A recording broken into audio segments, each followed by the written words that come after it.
Thinking Aloud. Conversations on the leading edge of knowledge and discovery with parapsychologist Jeffrey Mishlove. Hello and welcome. I'm Jeffrey Mishlove. Today, we'll be exploring the anomaly-prone personality. In other words, people who are prone to have spontaneous psychic experiences. My guest is Professor Christine Simmonds-Moore, who is on the faculty in psychology at the University of West Georgia. She has worked as a researcher at the Rhine Research Center. She's been the recipient of 2 awards related to parapsychology, the Gertrude Schmeidler Award from the Parapsychological Association and the D. Scott Rogo Award, named after my cousin Scott Rogo, from the Parapsychological Foundation. She is also co-author of the textbook on Anomalistic Psychology, and she is editor of Exceptional Experience and Health, Essays on Mind, Body, and Human Potential. Now I'll switch over to the internet interview. Welcome, Christine. It's a pleasure to have you on New Thinking Aloud. And it's a pleasure to be here today, Jeff. You've really spent a career looking at personality variables and how people who report largely spontaneous experiences are correlated, I suppose, with various traits and states. Absolutely, yes. But not just spontaneous cases, I'd say, because I've also been looking at how those traits and states translate into the lab and look to see whether sometimes they can actually correlate with genuine ESP and other evidence of non-local consciousness as well. And do you find that the laboratory studies are roughly equivalent to the spontaneous reports? In terms of subjective experiences, absolutely. Yes, I think that there is a correspondence between experiences out in the world and then experiences that happen in the lab. But in terms of actual ESP and other anomalies, there's less of a relationship, but there's something. So I suppose I could talk about the synesthesia maybe to start with, because that's fresh in my mind. Synesthetes tend to have more ghost experiences, and they tend to have a whole range of other experiences out in the world.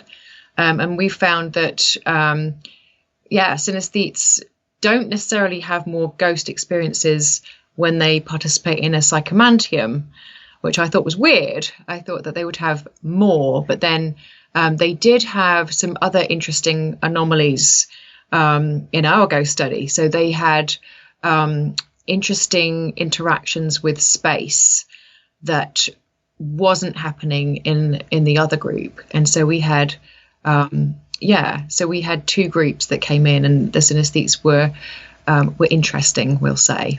We need to define for our viewers who don't know what synesthesia is, what does it mean to be a synesthete, and also what is the Psychomantium? Yes, we need to backtrack a little bit. So synesthesia is often defined as a condition, and I don't like that. I think it is a way of being, and what it is a way of experiencing the world that is extra, we'll say. So most people might have a given response to a given stimulus. So, for example, I might be looking at your name on my screen and it says Jeff Mishlove, and I can see that written in white ink, essentially. So a synesthete would see that, but a color synesthete, a grapheme color synesthete, would also have an additional way of experiencing that. So they might have actually a color for your entire name, or they might have specific colors for each of the letters in your name, and those colors might be a knowing, so they might be experienced sort of inside, or they might be experienced as sort of projected out into space. So I might, if I was a synesthete, I might see particular colors that are surrounding each letter of your name, and then potentially or instead of potentially a global color that sort of emanates from your name. So it's an extra way of being. So I'm using color because that's one of the more common ones, but there's various different ways in which people can have combined experiences. So the traditional definition is about an extra way of experiencing the senses, a fusion of senses, but it's actually a bit more complicated than that. So sometimes some synesthetes experience fusions of various senses in response to one stimulus, and sometimes it's concepts as well.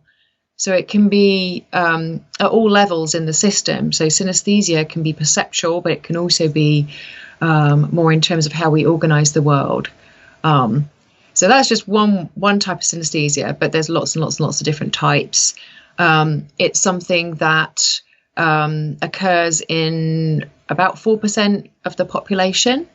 But I have done some research that suggests that actually the tendencies are a bit more than that. So you can have tendencies towards synesthesia as well as being a synesthete. And the tendencies tend to correlate with other aspects of anomaly proneness. So other people who are more likely to have a range of exceptional, including paranormal experiences, that tends to sort of relate to that. And some people tend to have synesthesias more when they are in altered states of consciousness as well. So it might be that they might have had a sort of what I call contextual synesthesia that happens when you might be in a meditative state or in a state where you're shifting between wakefulness and sleep in the hypnagogic state. There's also induced synesthesias that happen in the context of hypnosis and in psychedelic states. So there's lots of people that might have them contextually like that. And it looks like people who are more anomaly prone, who have other traits, will be the ones who might be more likely to have those contextual types of synesthesia, I think. More research needs to be done, but I think there's something there too. So I think it's much more common as a tendency, but it's something that I think is really interesting for us in terms of further understanding consciousness generally, but particularly as a parapsychologist to understand experiences that look psychic and experiences that might actually be psychic as well. Let me try and paraphrase what you said about synesthesia to make sure our viewers get it. The way I think of it is we have what I'd call a sensorium, the way in which sensory information is displayed in our mind, auditory, visual, and then we have all these inputs. And a person with synesthesia, they might take an auditory input and display it in their mind visually, or vice versa. So there are more, one might say there are more neural connections available to them. Absolutely. And that is an actual correlate of various synesthesias, that there's more neural connectivity, either structurally or chemically. The mind is more connected with itself. The brain is more connected with itself. Yes, absolutely. That's exactly what's happening. But it's just extremely interesting that they are extremely idiosyncratic, even for the same type. So one person might have, as you say, something internal, but as I mentioned before, some people might have that experience out in space. So the auditory stimulus might be colored. And so for one person, it's, oh, that's a beautiful blue. I know it's a blue. I can see it if I look up into my mind's eye. But someone else might have little blue scribbles occurring in space or actually around the body. Sometimes some people have very embodied synesthesias. But yeah, it's about connection, ultimately, about being more connected with yourself. And I think that's a key in terms of thinking about why it might be related to anomaly proneness. And so with regard to parapsychology, if you're receiving information, let's say from an extra sense that is not normally accounted for, it might display itself in your mind through visually or auditorially, if that's a word. I think I made that one up just now, or even through the tactile senses. Yeah. So, I mean, I think exactly. So what we're talking about is a weak stimulus, like something that is not present physically and locally, but it is present. It's a weak stimulus either in time or space, and somehow the synesthete is more sensitive to information, and I think it's associated with meaning. And Ed May has written a lot about this. He has an interesting model of psi that incorporates synesthesia as part of his model, which I think is interesting. So I think synesthetes are better able to, first of all, detect that information, and secondly, to re-represent it to the self. So because of these extra connections, I mean, it might be that the information is not coming in through any of the senses or all of the senses, but it's very, very weak. It's in the body, but it's not normally reaching a threshold that is going to enable the person to have a strong enough signal to enable conscious binding, I suppose. But a synesthete has more going on. And so if there's more going on neurologically and psychologically, it's much more likely that that information is going to be represented to the self. And so it might be for one person who isn't a synesthete that it's, you might still feel the information, or it's still going to bias your behavior or your mood, or other aspects of your being as an organism, but you might not have access to that information consciously. Or you might have just a twinge. You might have something, but you won't know what it is. Whereas a synesthete might have a representation, because there's much more sensitivity and integration of that information into a representable, tangible, downloadable thing that can then be available to the self. So it might be that it's just a blob, but it's a blob rather than an unconscious biasing. So I think they're much more able to see and feel, and yes, all the senses, maybe the different ways of being than others. So in your research, you use the Psychomantium, amongst other research studies, and you brought people who were synesthetes into a Psychomantium. Now, there's a long history to Psychomantiums, and we better explain that for our viewers who may not be familiar. Yes, and it's just right next to me here, actually. I'm sitting right next to the Psychomantium as we speak. Yes, it's an ancient practice that dates back throughout history. It's practiced in different cultures. Essentially, it's scrying.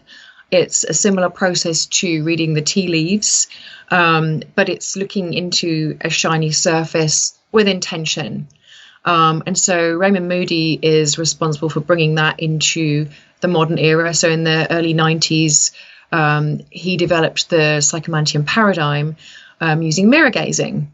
And it's so interesting when you start reading about it, because you realize just how much folklore is just embedded with this. In Disney movies, you've got people looking into mirrors and trying to find out about the future, or what is their destiny, or any secrets that they need to to learn about. So the Psychomantium is a way in which human beings have tried to divine the future, or interact with entities. So the way that's been used a lot in parapsychology is to enable interactions with deceased loved ones. And so we can be neutral on whether it's real or not real, but the process itself is very successful in encouraging experiences of apparitions and sensed presences that are associated with a deceased loved one. And so whether it's for divining the future or engaging with deceased individuals, the process is similar. There's an intention that is really important as part of the process. So in the Psychomantium, you do have to spend a lot of time helping a person bring the intention into mind. So for the Psychomantium, as we've used it, we spent 15 minutes encouraging a person to bring in artifacts relating to a deceased loved one, or a deceased person that they had a meaningful connection with. It had to be somebody who was deceased. And I think we only had 2 people in our study who picked famous people who they didn't know, but they picked people who they felt a connection with. So we had people setting up little altars in here, bringing in photographs. One person even brought ashes of their deceased loved one into the room. So I'm sitting here now, so it's all coming back to me. So intention is a really, really, really huge part of it. We also had music in ours, and we tried to sort of help people get into a place where they could really connect with themselves. So we used music that was supposed to help encourage a really relaxed state of body and mind. And we offered an opportunity to discuss that person. We helped the people to think about what it was that this person was like. So they spent some time writing, they drew. I'm sitting next to art materials as well now. We asked them to represent the person with art. And then after that, we asked people to go into the chamber. So the Psychomantium mirror gazing procedure is where you would go into a darkened chamber. So I'm looking over here. Ours is, it's a copper walled chamber, actually. It's a sound attenuated, magnetically shielded chamber that we used for a previous study, and we covered the walls in black velvet. So it's supposed to be really nice, and it is a really nice, relaxing area. We've got a reclining chair in there, and then we have a mirror that is arranged at a 45-degree angle. Well, it is when the person's sitting there. It's very cozy in there.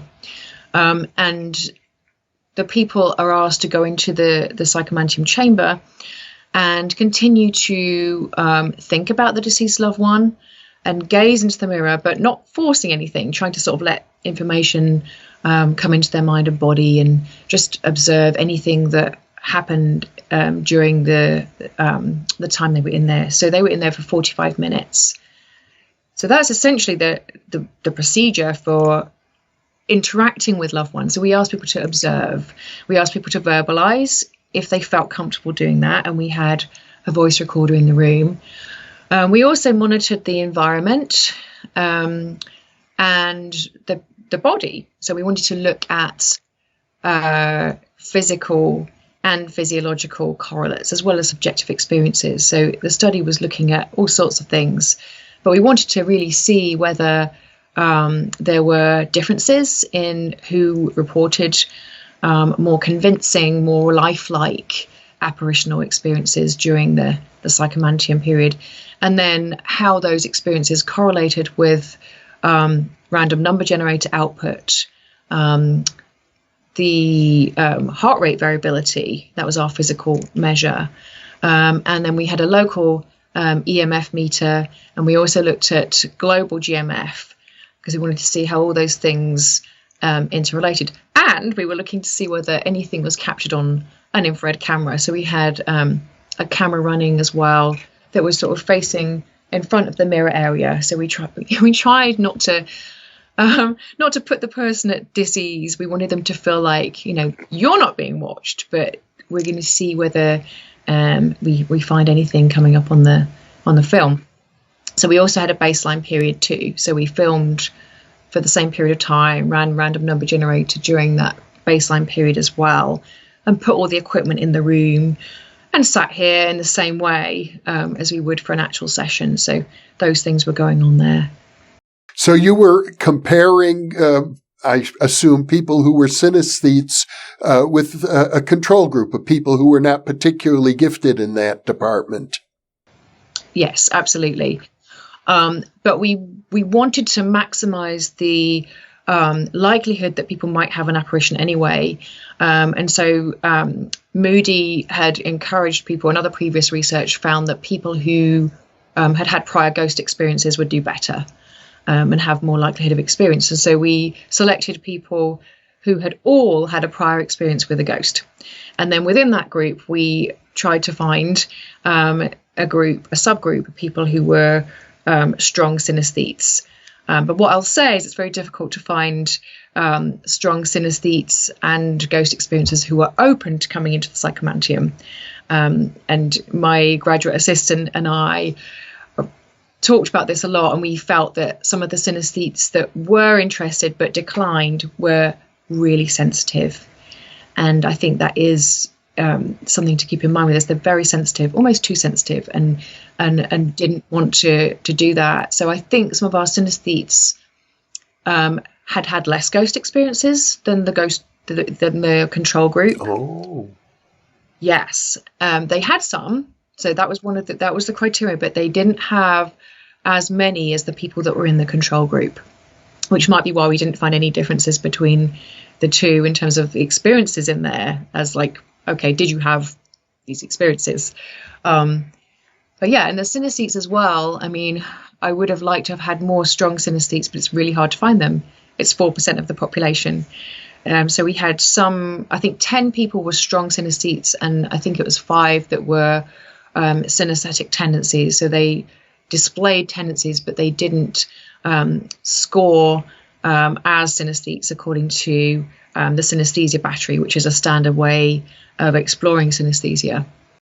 So I guess the problem is that not every encounter with a ghost or apparition is going to be a beautiful, loving moment, a reconnection with a deceased loved one. It might be experienced as an intrusion. It could be, although what we found was that most people's experiences were very positive, actually. At least that happened in here. And then as a result of the wider ghost study, we found lots of different types of ghost were reported. And the ones that seem to be more frightening are not the ones that we're talking about in the context of the Psychomantium. The ones that seem to be the most frightening are the ones that actually we could explain away more mundanely. So those ones tend to be the ones that are aligned with sleep paralysis, or look like they might be aligned with sleep paralysis, particularly where that's combined with, a location which has a haunted story, or if the person was on their own. So if the person's on their own, waking up in the middle of the night, there's a story. Those are the ones that are much more intrusive, I'd say. The ones that are about interactions with deceased loved ones seem like they're an opportunity for reconnection, for just for therapeutic closure, I'd say. And that's what Hastings was finding with his research, but we noticed it in here, and even in this context, in an artificial situation, some of the encounters that people experienced in there were just incredibly powerful. And so, yes, sometimes people were upset, but it was a pleasant upset, and that's how it was described. It was referred to as a way, just a very beautiful opportunity to reconnect, I think. You describe the synesthetes, though, as people much more open to paranormal experience. And at the same time, if I understand, you're saying they're rare, only 4% of the population. And amongst the people you identified as synesthetes, some of them apparently refused to go into the Psychomantium, I assume because they didn't want to get overwhelmed. Yes, or they didn't want to engage with the idea of ghosts. And so I think, we've also got to think about where the University of West Georgia is located. In the south, we have a very strong religious influence down here. So I think we can't take that away from the culture in which I'm conducting this study as well. I think that they are having these experiences. That doesn't necessarily mean that everybody is comfortable with it. Because I think experiences are always interpreted within the culture in which they're happening in. So if there's an idea that a ghost is scary and you're asked to go and encounter a ghost, you're putting yourself into a situation where you're feeling like you might be scared, even if that's not the case. And like I said, I don't think that's what is supported at all by the research, but those ideas are there. So I think that's it. And if a synesthete knows that they're sensitive, they have things that happen, that might be why some of them didn't take part. And I don't know. I mean, I can't necessarily know why people chose not to participate. I can just talk about the people who were in the study, but it's something that I'm thinking about as I'm writing this study up, because we are still writing that up. It's pretty fresh off the press. So and it does seem to be the case. I've been digging into this, that synesthetes are more sensitive. So a lot of those things connect. You might also find that they're more sensitive to those cultural ideas as well. Different types of information could be there as well. But it's very fascinating. Of the people who were not synesthetes, though they still reported having had ghost experiences, they were more willing to go into the Psychomantium in general than the synesthetes. Would that be correct? Some of them were, yes. I had an easier time finding people who wanted to participate who weren't synesthetes. But that's, I found that before. That's not to say that some people weren't hesitant, because again, we have this cultural backdrop here. So I think some people, there's a tension there. They want to take part. They want to experience something, particularly in relation to the person that they were wanting to connect with. But there's still this hesitance there. And so I think some people, weren't as open, even though they were. It's interesting when they were in the study, in the control group. Yeah. And then sometimes I think if they'd had a lot of experiences in their life, it seemed to us, the research team, that when they went into that chamber, they were less likely to have something happen in there. So I think that was happening too. So a lot of the people who weren't synesthetes had lots of prior experiences, and it wasn't going to happen in there, or it happened in there, but it happened in a sort of watered down way. Whereas if people hadn't had those experiences in their lives, it was more impactful, I think, in the chamber. So that's part of it too. So maybe that's it. So if you have not had the encounter, you're going to be more likely to have the encounter. If you've had an encounter, you might be less likely to have another one, particularly under a situation where you're in a study and I'm watching them. It reminds me of a line from the song Ghostbusters. I'm not afraid of no ghosts. There's a certain personality type, I think, probably tends to be skeptical, that wants to go into a supposed haunted house just to prove that there's nothing there. Yeah, and I think that's there too. I think sometimes people would be in our Psychomantium and they would come out and say, nothing happened.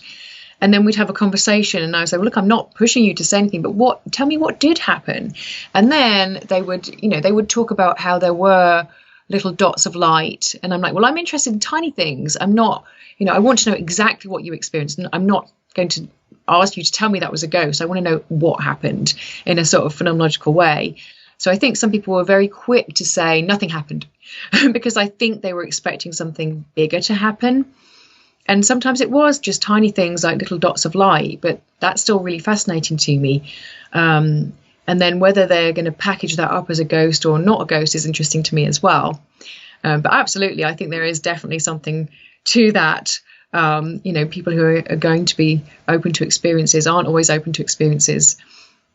It's very complicated. Human beings are interesting. Well, one of the characteristics that you seem to, from your writing, associate with the anomaly-prone personality is, I think you describe it as thinness of boundaries.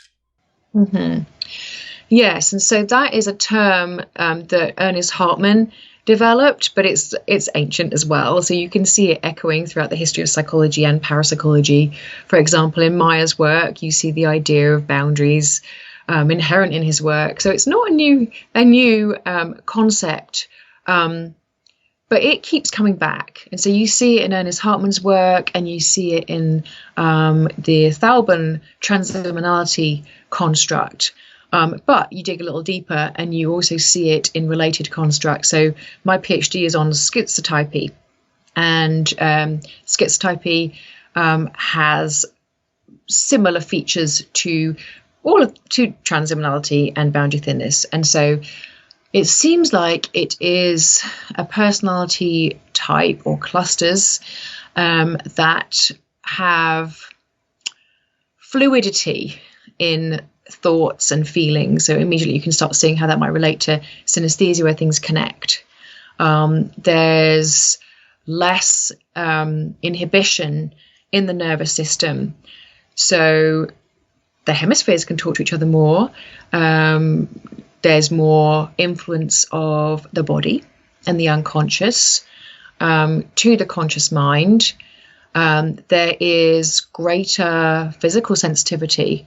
So there's some other interesting work from Mike Jower and others, like looking at environmental sensitivity. That relates too. It's all part of the same cluster. So people who are very hypersensitive, hyperesthesia, people who have like a sensitivity to light and sound.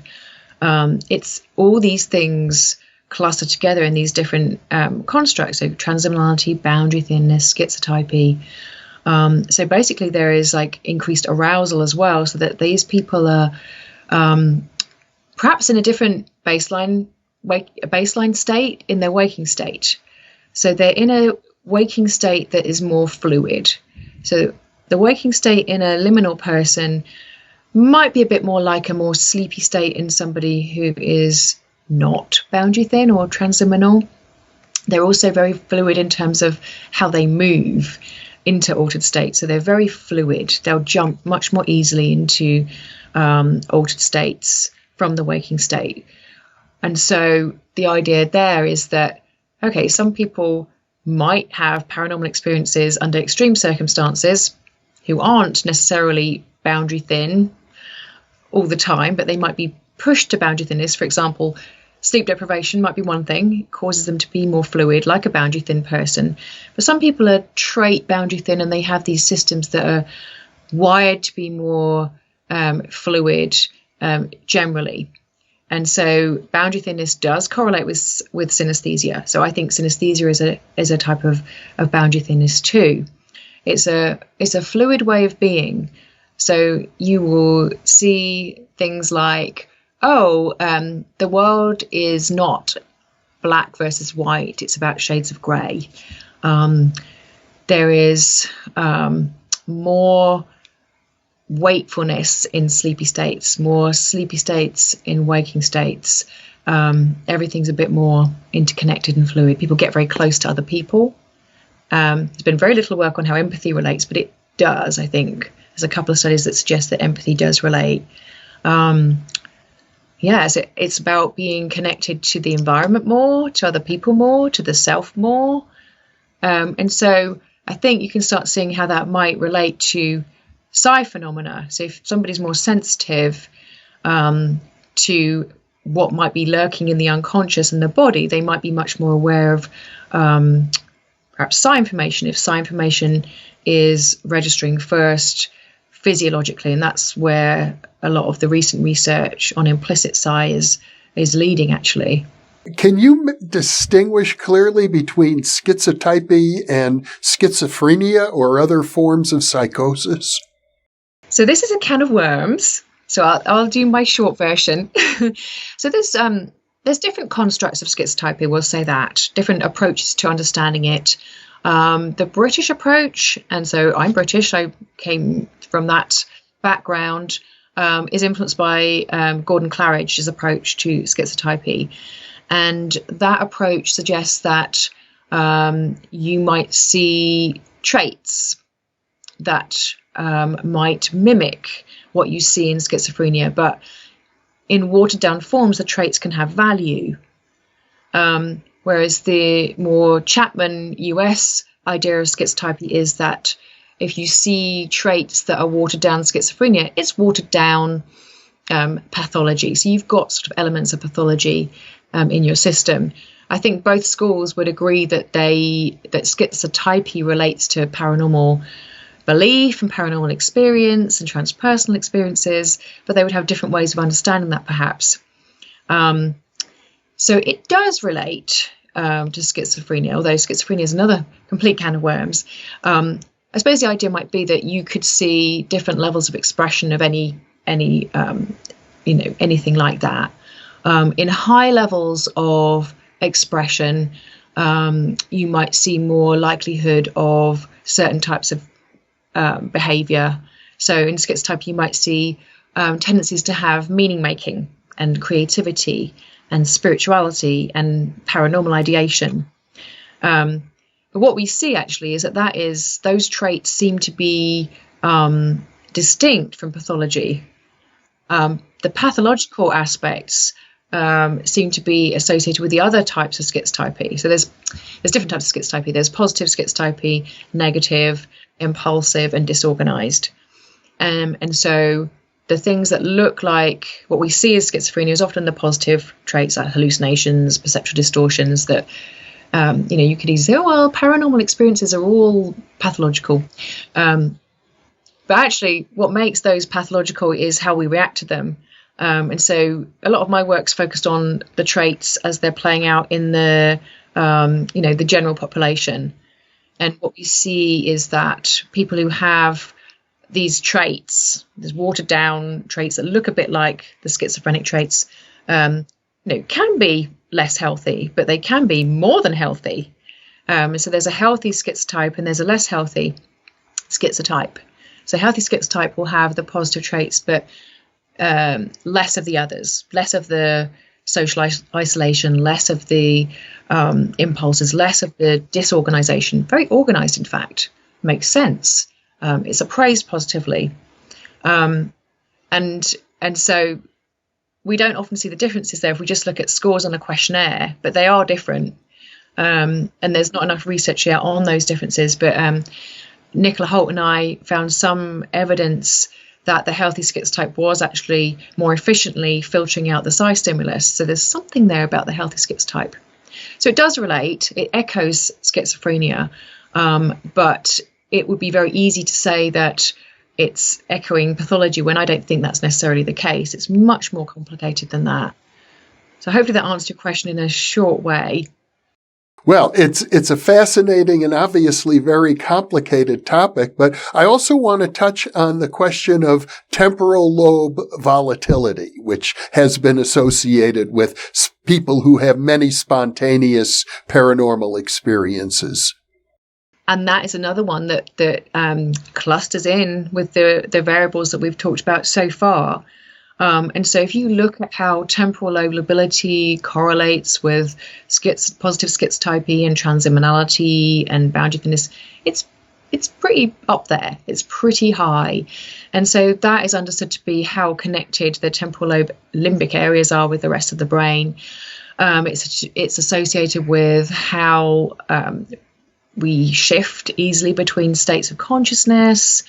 It correlates with dissociation too, like how much we kind of jump into these different states. It is part of the cluster, I think, of anomaly-prone variables. So when you start digging deeper, you start seeing this pattern emerging of related variables. So some of them are more about fluidity and jumping into different states. Others seem to be more about connecting, but they all tend to sort of relate to one another. And I suppose that's where we get to the transliminality construct as one of the better ways of understanding this, because that was developed from a factor analysis that had a lot of variables put into it.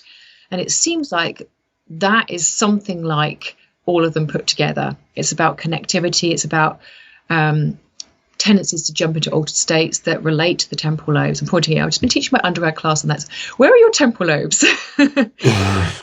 Tendencies to shift into different states, I think. And people who have more labile temporal lobes will be much more likely to be creative and shift into different states, which sounds a lot like other aspects of lability and liminality. So I think they are part of the same construct, liminal, labile individuals. There's also the issue that we started to talk about and have been touching on throughout, state versus trait. Can you elaborate on that? There's a lot of evidence from parapsychological research that certain states of consciousness seem to be much more aligned with subjective experiences, but also more ostensible psi in the lab. So if we move away from our, left brain focused rational thinking into a more fluid state, we see more psi experiences, and we also see more psi success in various studies actually across the board.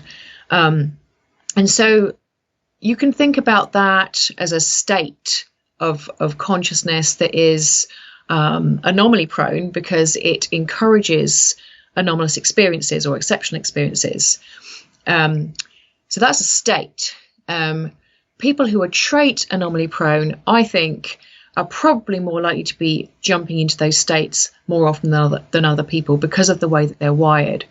But they might all be reaching the same place, if we can think about it in that sort of metaphor. So sometimes for some people, they might have never had a paranormal experience. So we talked about how if somebody's really sleep deprived, they might have a paranormal experience as a one-off. They might particularly have one if they're bereaved and they've had no sleep. Those things are really connected. That person might not have had any paranormal experience up until that point, or maybe have any after that, but it might change them. That could be understood to be a state of anomaly proneness. Other people might be more likely to dip into those states as a more trait way of being because of the way that they're wired, because their arousal systems are more fluid, because they're more used to jumping into these different states. They might enter the same place on a more regular basis, or they might move in and out of places more regularly than people who are not trait anomaly prone. But to complicate it more, I think that you've got to think about interaction effects too. So if you look at the Gansfeld, for example, and who does better in the Gansfeld, who is doing better in the Gansfeld? Classic example, creatives. So there might be some recipe going on here. You've got an induction procedure that is designed to induce an altered state, and people who are more fluid anyway are responding to that particularly well and entering a really nice psych-conducive state and doing very well at the Gansfeld. So I think you've got to think about that as well. So, and I know that Etzel Cardini talks a lot about this and the differences between an induction procedure and an actual induced state. They're very different. Let's just define the Gansfeld, though, because some of our viewers won't know what it is. Okay, yeah. So the Gansfeld is from the German meaning whole field, and that comes from the induction procedure. So we talked about that just now. So an induction procedure is designed to encourage a particular state. And the Gansfeld was originally designed to encourage a state that's similar to a lot of states in the real world where people report subjective paranormal experiences. And that often happens when people are in a hypnagogic half state between wakefulness and sleep. And so the Gansfeld has several components to it. So first of all, you have relaxation instructions. You also are restricting the senses, so you're going to be listening to pink noise, and pink noise is different from white noise because it's nicer. It sounds more like rushing water than static. So some studies have used the static, but it's just much more pleasant to have noise that's a bit more like water. And so you also have your visual sense restricted. So you will be wearing oftentimes half ping pong balls, and the ping pong balls are connected in various ways. People have tried different ways to do this. I was taught to put surgical tape around the edges of mine, and by Deborah Delanoy, and the person would then have their eyes open during the Gansfeld session, and they would be bathed in red light. You'd also be in a dimmed chamber, relaxing in a reclining chair, and that set of procedures, so relaxing and then listening to this pink noise and having a homogeneous visual field, is designed to encourage the senses to turn inward.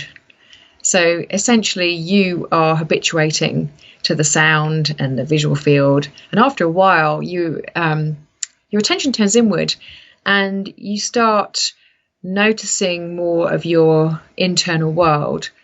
So I've run myself through this several times as well, and it's really quite an interesting experience, especially as you move from a novice into knowing how your mind works in this. It's really interesting. So now my experience of being in the Gansfeld will be that after a while I would start experiencing more imagery. And so the idea of the Gansfeld is that it can be used to assess ESP, extrasensory perception. So oftentimes it's set up as a telepathy design. So you might have a sender in another room or another building even, and the sender would be attempting to psychically send a target to the person who's in the Gansfeld, the receiver.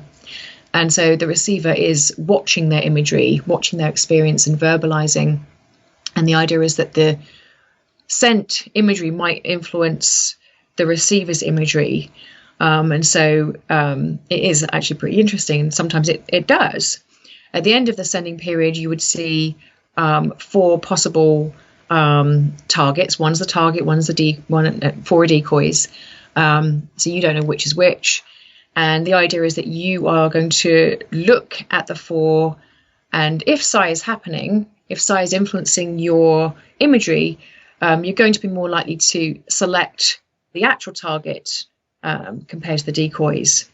But the state of consciousness is very, very interesting, and it is in some ways similar to the hypnagogic state, but it's not exactly like that. It seems like it's probably more similar to a meditative state or hypnosis, because you are sort of relaxed and focused at the same time. You're vigilant. Your mind is sort of seeking something from outside. So it's not completely like the hypnagogic state, but it's supposed to be hypnagoid. It's like the hypnagogic state. Hypnagoid. I've not heard that word before. That's nice. So I guess in terms of traits that people who naturally can enter into the sort of state you described, similar to the Gansfeld, with a quiet, relaxed mind and an internal focus, are people who have boundary thinness and are able more readily to access psi information. Sometimes, but again, we've got to keep in mind that there are different types of boundary thin persons. So we talked about schizotypy just now. You know, there might be boundary thin people who feel overwhelmed by their imagery, and others that are more able to dip in and out. And I think people who are more able to dip in and out of those boundary thin states are the ones that are more healthy, and probably the ones that are going to be more psychic. And I think it's something that can change over time, because I think with my own experience, I think when I first went into the Gansfeld, it was, oh, wow, look at this. And so now if I go into the Gansfeld, I would have more flashes, moments, rather than being overwhelmed. So I think that's a distinction. And I know when I've had the more moment type experiences, those have been the ones that I have seen relating more to a target in my own testing of myself when I run myself. Mm-hmm. Yeah. So I don't think it's just boundary thinness per se. It's particular types of boundary thinness, because you could say that you're opening up the filter, and there's different ways to control that filter. So you could have information flooding in, and then you wouldn't necessarily be able to pull out a psi stimulus from the noise. But if you're able to dip in and be more mindful, so I think it is a lot like mindfulness, you can notice what might be a bit different to your normal experience, or what looks different, if that makes sense. Well, I guess it's worth pointing out, to my knowledge, the strongest factor that correlates with laboratory psi is actually the belief system, the sheep-goat effect, essentially. Whether people believe they can or believe they can't seems to be the single strongest variable. Absolutely. And, you know, belief in paranormal phenomena correlates very highly with all of these variables. They all strongly interconnect with one another.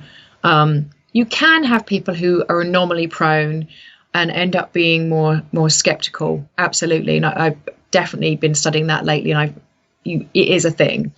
And I call those anomaly prone skeptics. But yes, people who tend to have experiences oftentimes will be also the ones who have beliefs as well. So that is absolutely part of it. And yes, it is one of the strongest predictors. But also, you know, practicing a mental discipline was one of the key factors that was found to relate to Gansfeld performance too. So there's a cluster of things that fit together. But the sheep-goat effect is one of the biggies, absolutely. You mentioned practicing a discipline, and I assume the most relevant disciplines are probably meditation. Yes, yeah. But I mean, I suppose you could also be a regular self-hypnotizer, because I think it's a similar place. And I think those kind of practices can help people to gain control of their experiences outside of experiments as well.